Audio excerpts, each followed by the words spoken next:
At the beginning of the 19th century, early settlers who decided to settle in the lands of Israel faced a huge challenge: how to farm in conditions of sweltering heat and minimal rainfall. The land was catastrophically barren, but the desire to make this area livable was much stronger. Thus, ways to develop agriculture without water and fertile soil have been found.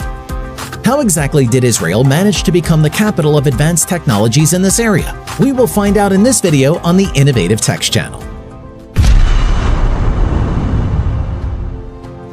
Water scarcity has been and remains a problem that humanity has faced throughout history.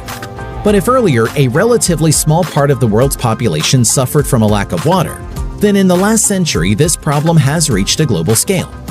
The terrifying trend was confirmed by an official study of the global water crisis.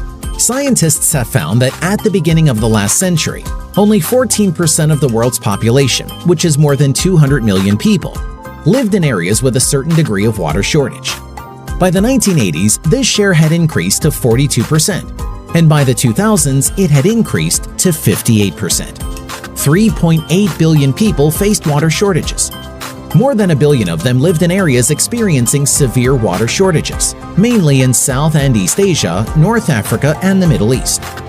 For Israel, almost half of whose territory is occupied by deserts, the issue of water extraction has also been acute at all times. For a long time, the main source of fresh water was Lake Kinneret.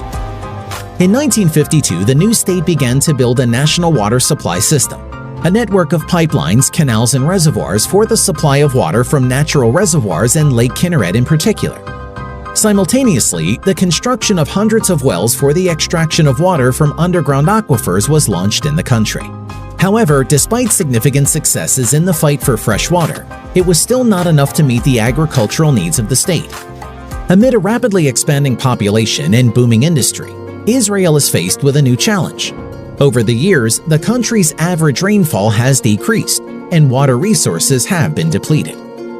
Faced with new challenges, the Israeli government decided to turn its attention to the Mediterranean Sea as a new main source of water for agriculture. Nowadays, 50% of Israel's total water consumption is desalinated seawater. However, the country also uses other unique technologies for the sustainable development of agriculture. Israel has made tremendous progress in the so-called recycled water technology. It is about reusing water for irrigation of agricultural land by recycling wastewater. Since the 2000s, the country has invested over $750 million in centralized water treatment. This added 37 billion gallons per year to the country's total water production. Currently, there are 67 large wastewater treatment plants in Israel, 10 of which treat more than 56% of the country's wastewater collection. At the same time, the largest water treatment enterprise is the Shafdan Wastewater Treatment Plant. The plant, named a model by the United Nations, treats 97 million gallons of Tel Aviv's urban wastewater per day. Water from the sewage system undergoes secondary biological and tertiary treatment and is then transported through a pipeline to irrigate 60% of agricultural land in the Negev desert. Israel, without exaggeration, can be considered the world leader in wastewater treatment. For comparison, in the USA, only 10% of water is recycled, while in Israel, this share reaches almost 90%. Here is what Gilad Erdan, former Minister of Strategic Affairs and Public Diplomacy of Israel, and now Israel's ambassador to the United States, said about this. Today, almost 90% of our wastewater is recycled. That is about 4 times more than in any other country in the world. This is a remarkable achievement, and it benefits not only Israel. Israeli companies help save water all around the world, from Africa to California and India. Another technology without which Israel would never have turned deserts into blossoming gardens is drip irrigation. Instead of flooding the fields with huge amounts of water and fertilizer, Israeli hydraulic engineer Simha Blas in 1956 proposed a way to deliver moisture and fertilizer literally drop by drop directly to the roots of plants. This technology was born completely by accident.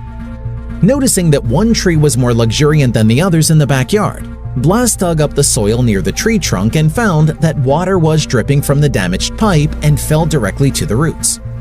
It took Blas and his team years to bring the idea to its logical conclusion. But ultimately, the drip system helped restart agriculture in Israel and 109 other countries around the world, from sugarcane fields in the Philippines to tea plantations in Tanzania. Israeli drip irrigation technology is not only flexible hoses made of stabilized polyethylene with drips that equalize the flow of water along the entire length of the pipeline. The system includes devices for water purification and filtration, fittings for distributing water throughout the field, as well as equipment for dissolving and dosing fertilizers, and of course automatics. With drip irrigation, water flows to all plants evenly and in the same volume. Leaves and stems of plants do not get wet, there is no danger of the spread of fungal infections, and the soil surface between the rows of plants remains dry, which prevents the growth of weeds. The Netafim Israeli company founded by Blas that developed this irrigation method claims that the technology saves 25 to 75% of pumped water compared to classic irrigation. Thus, less water, fertilizers, and pesticides are used. As a result, not only are the yields increased, they are also less exposed to chemical pollution of aquifers. The system works in such a way that half of the water used for irrigation produces twice the yield. At the same time, the coefficient of useful water use, the ratio of water uptaken by a plant to that used for irrigation, with drip irrigation is about 95%, with surface irrigation 45%, and with sprinkler irrigation 75%. A significant part of Israel is located in one of the driest regions on the planet. But it is not only the lack of moisture that threatens agriculture in this region. The soil in Israel also cannot be called absolutely suitable for farming. In such soil, the root system of plants does not develop strongly enough, as a result of which the plant receives fewer nutrients and gives a lower yield. This problem is being fought in Israel with the help of useful mushrooms. There are many species in nature, and most of them form mutually beneficial relationships with plants. The so-called mycorrhizal fungi effectively expand the root system of plants with the help of mycelium, a network of long microscopic filaments called hyphae. The surface area of the mycelium can be up to 100 times greater than that of the plant root itself. This secondary root system absorbs moisture and valuable nutrients that would normally not be available to the plant. For Israeli farmers, this is the perfect solution to increase yields in an environmentally friendly and absolutely safe way. With the dynamic growth of the population in regions with insufficient water supply, the battle for moisture seems to be a new reality that we will have to face in the coming decades. This is why technology used in Israel and exported to other countries could save millions of people in the driest places on Earth. A recycling water supply system, seawater desalination technologies, drip irrigation. All these work perfectly in a single country and allow Israel not to worry about a shortage of water and food despite climate change and a growing population. Will other countries be able to adapt all these technologies as effectively as Israel did in its unequal battle with the desert? Will these technologies help stop global migration when water scarcity in certain regions becomes threatening? Only time will tell. What do you think about this? Please share your opinion in the comments below the video.